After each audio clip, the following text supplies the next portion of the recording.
오늘 수요 말씀은 데살로니가 후서 1장 5절에서 12절 말씀을 가지고 환난과 공의와 영광이라는 제목으로 말씀을 나누겠습니다. 자기 자녀들이 고통당하는 것을 좋아하는 부모가 있을까요? 역시 하나님께서도 성도들이 고통당하는 것을 좋아하지 않으십니다. 하나님은 이 세상의 어떤 부모보다도 완벽하고 자유로우신 아버지이시기 때문에 그의 자녀들이 고통당하는 것을 결코 원하시지 않습니다. 그런데 우리는 종종 이런 생각을 합니다. 왜 하나님은 하나밖에 없는 독자 예수님을 그렇게도 모욕을 당하고 처참하게 죽도록 내버려 두셨을까? 하나님은 잔인하신가? 하나님은 그의 사랑하는 자들이 고통을 당하는 것을 즐기시는가? 그러나 우리가 그렇게 오해할까 봐 하나님은 성경 구석구석에서 고통과 환난을 당하는 그의 백성들을 위로하시고 함께하시고 그 고통과 환난을 이겨낼 수 있도록 힘을 주시고 마지막 하늘의 영광으로 인도하신다는 사실을 말씀해 주고 있습니다. 세상의 핍박과 환난은 하나님의 공의로운 표다 하는 것입니다. 성도들이 이 세상에서 핍박과 환난을 당하는 것은 어떤 의미가 있을까요? 성도들은 예수의 보혈과 성령으로 하나님의 말씀으로 거룩해졌습니다. 그러나 그리스도를 영접하고 하나님을 믿고 순종한다고 완벽한 거룩함에 이르지는 못합니다. 왜냐하면 아직 우리가 이 세상에서 육신을 가지고 있기 때문입니다. 그리스도인들은 예수 믿음으로 말미암아 거룩해졌지만 그러나 이 땅에서 고난이라고 하는 과정을 통과해야 되는데 이 고난을 통해서 성도들은 연단을 받고 성화, 거룩함에 이르게 되어지는 것입니다. 이 세상에서 그리스도인이 예수의 피로 거룩해지고 성령으로 거룩해지는 과정을 거치지만 그러나 여전히 죄 잔재들이 남아 있습니다. 그래서 그 죄의 잔재들을 예수 이름과 성령과 하나님의 말씀으로 또 제거하고 영적 싸움을 하면서 우리가 신앙생활을 해야 합니다. 이러한 영적 싸움 과정에서 반드시 상처가 납니다. 그 상처가 그리스도인들이 이 세상에서 당하는 환난과 고통입니다. 다시 말하면 우리가 몸에 병이 나면 병원에 가서 의사의 지시에 따라서 약을 먹든지 또는 수술을 받든지 치료를 받습니다. 그런데 치료가 단번에 끝나는 것은 아닙니다. 수술을 해도 후유증이나 또는 치료 과정에서 나타나는 여러 가지 부작용이 있을 수가 있습니다. 그 부작용에 따라 또한 고통이 따릅니다. 치료 과정에서 당하는 고통과 아픔은 반드시 의사의 지시에 따라서 처치를 받거나 또는 약을 복용해서 점차 고쳐나가게 됩니다.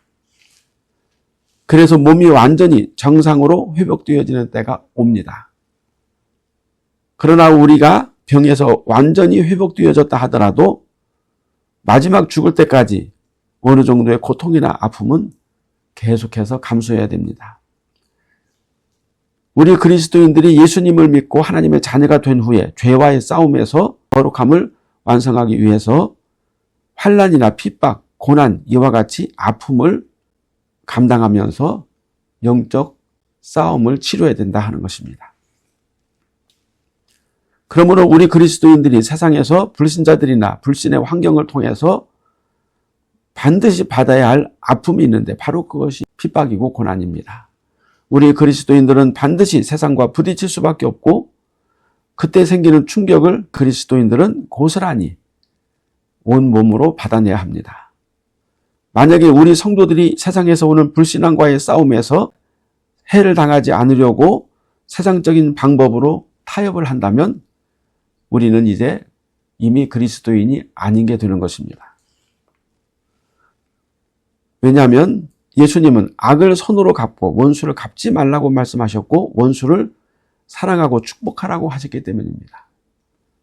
우리 그리스도인들이 예수님의 말씀, 하나님의 진리 말씀으로 살아갈 때 반드시 세상에서 우리는 고난과 핍박을 받게 되고 그리고 그 고난과 핍박의 과정을 통해서 그리스도를 닮아가는 거룩한 영성을 만들어가게 됩니다. 그래서 그 과정에서 반드시 아픔이 있어야 된다 하는 것입니다.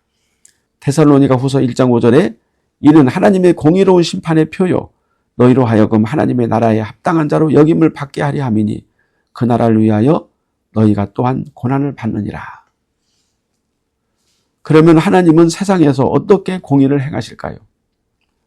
하나님은 그의 백성들을 핍박하고 괴롭히는 세상에 대해서는 일단은 정해진 기간 동안 묵인하십니다.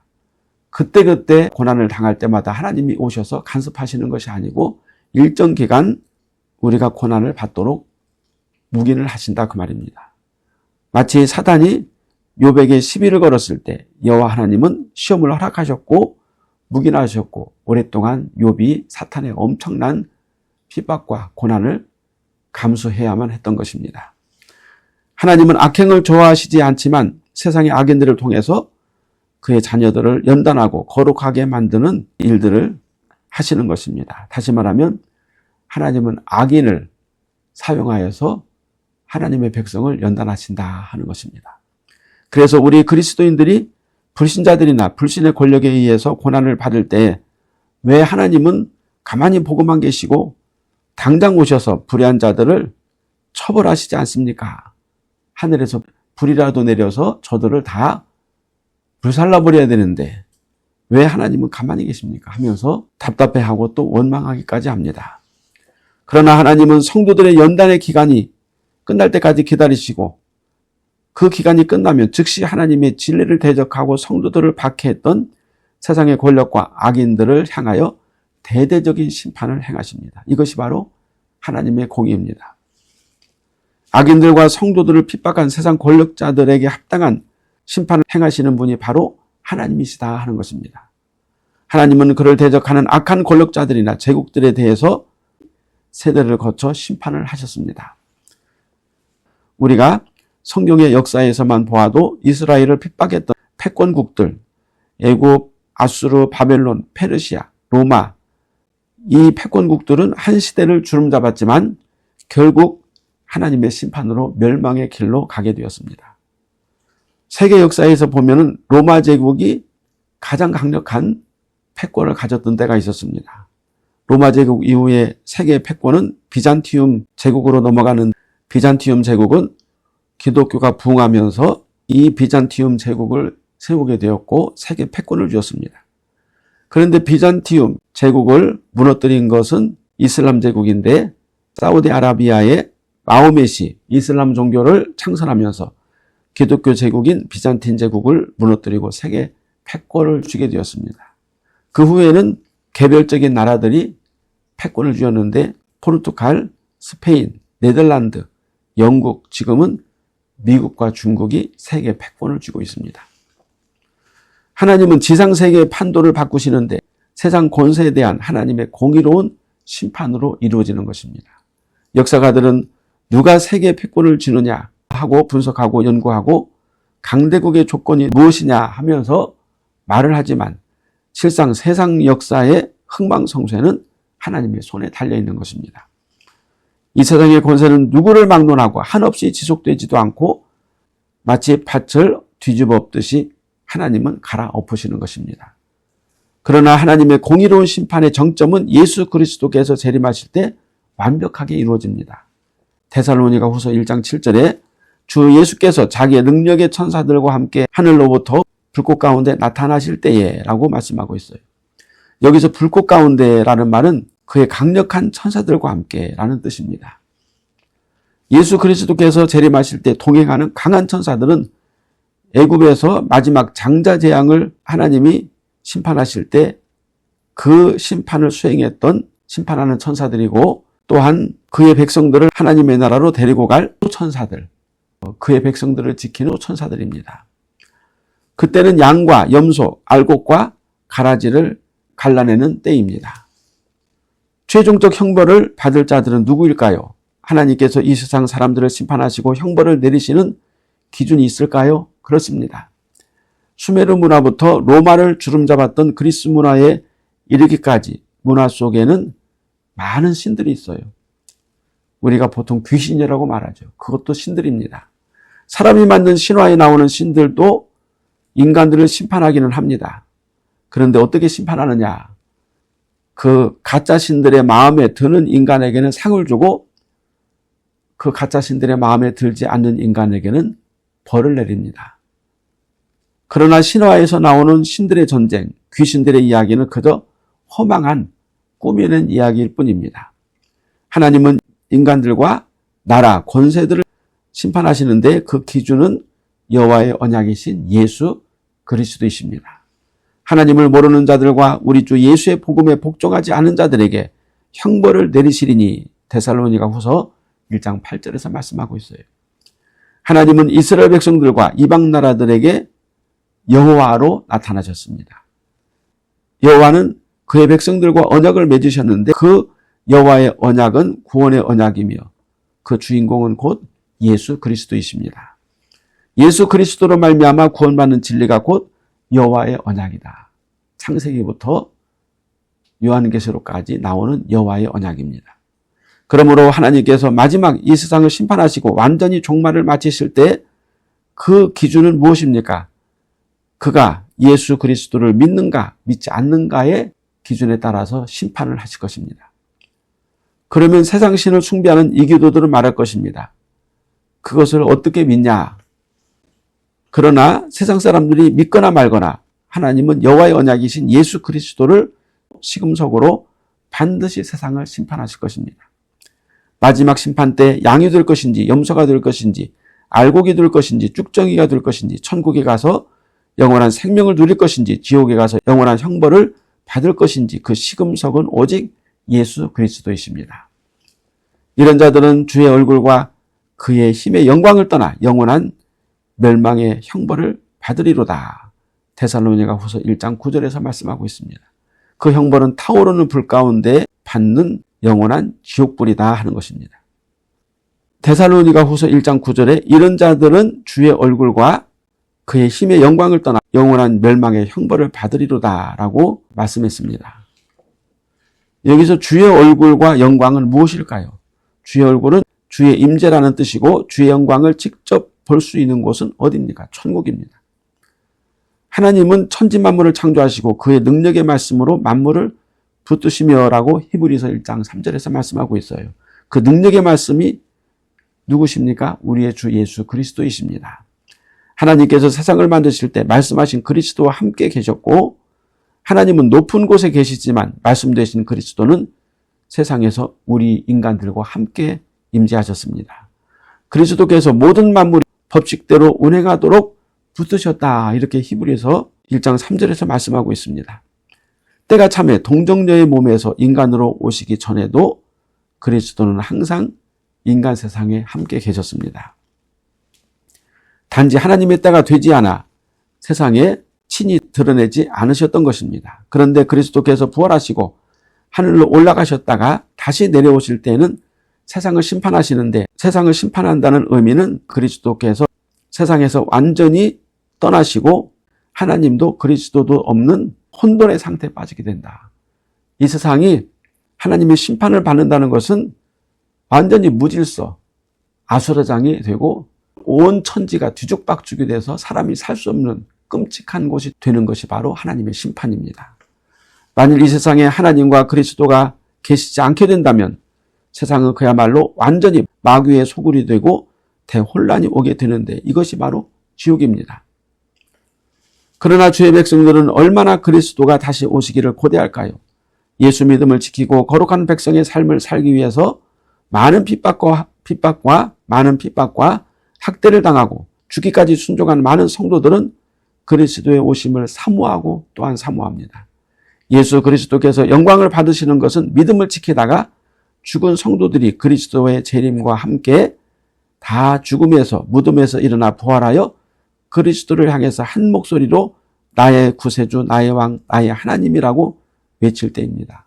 예수 그리스도로 구속받은 수많은 성도들이 예수님을 향해서 나의 왕, 나의 하나님이라고 부를 때 그때 예수님은 영광을 받으시는 것입니다.